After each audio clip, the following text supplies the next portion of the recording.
give you an update. I'm on a cruise. I'm on the Wonder of the Seas. This one we caught a flight from Houston to the Orlando International Airport. And I just want to give you guys some useful information in case you guys want to take a cruise out of Port Canaveral, Florida. You would have to fly in to Orlando International Airport. And a lot of people, when I was reading on Facebook forums, they were asking like, which hotels do you stay at? What about transportation and stuff like that? So in this video, I'm gonna tell you my experience and what I used, and maybe that might help you whenever you're ready to do your cruise.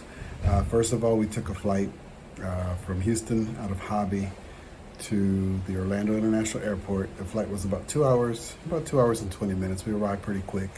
When we arrived at the airport was really nice. We had to take a shuttle from the cruise terminal to where the luggage was.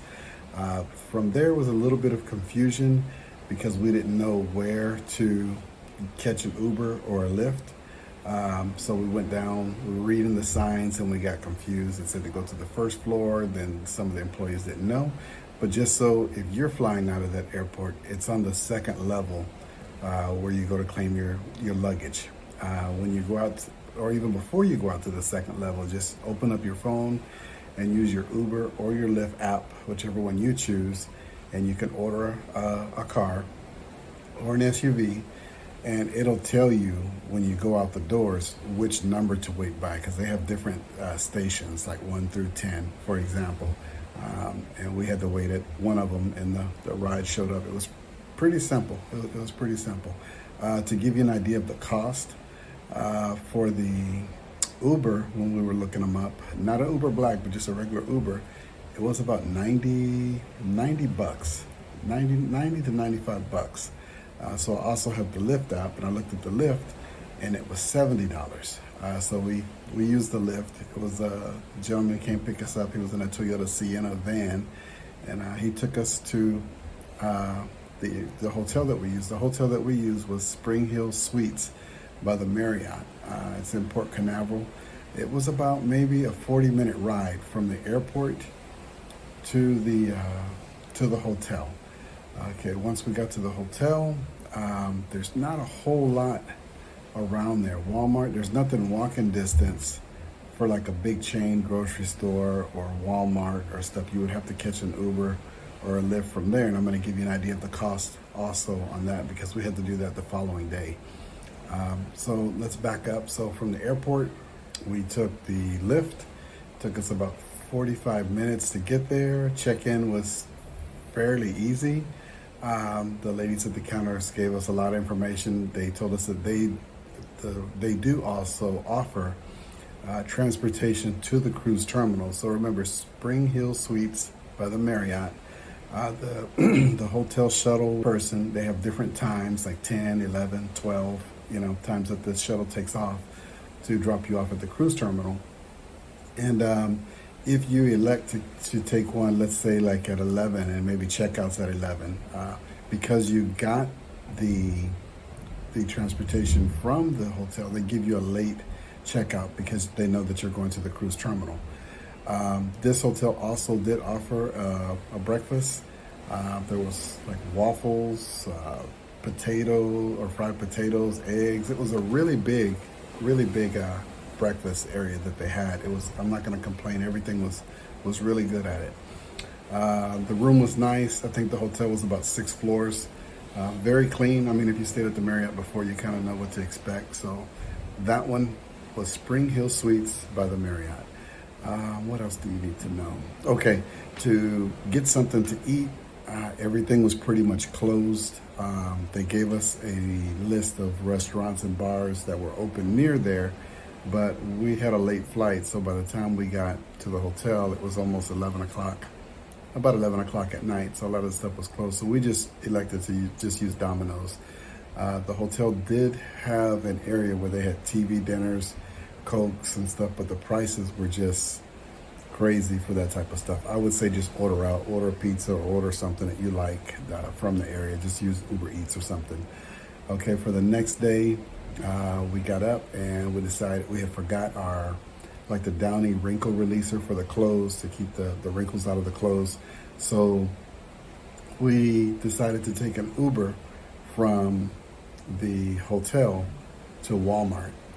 So that cost us about, I think it was about $15 to just go to the Walmart. It was about 4 miles away.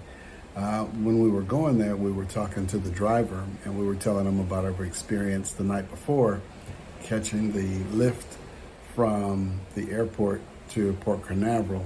And so he said, if you don't mind me asking, how much did you guys pay? And I said, well, we paid about $70. Uber was about $90, so we just decided to go with Lyft.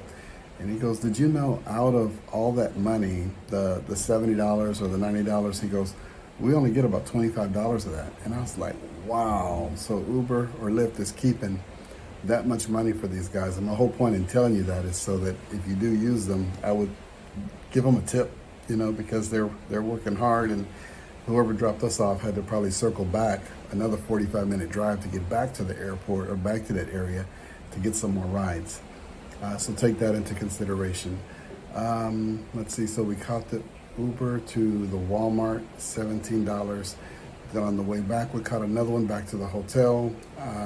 And that gentleman was telling us how the cruise terminal was packed.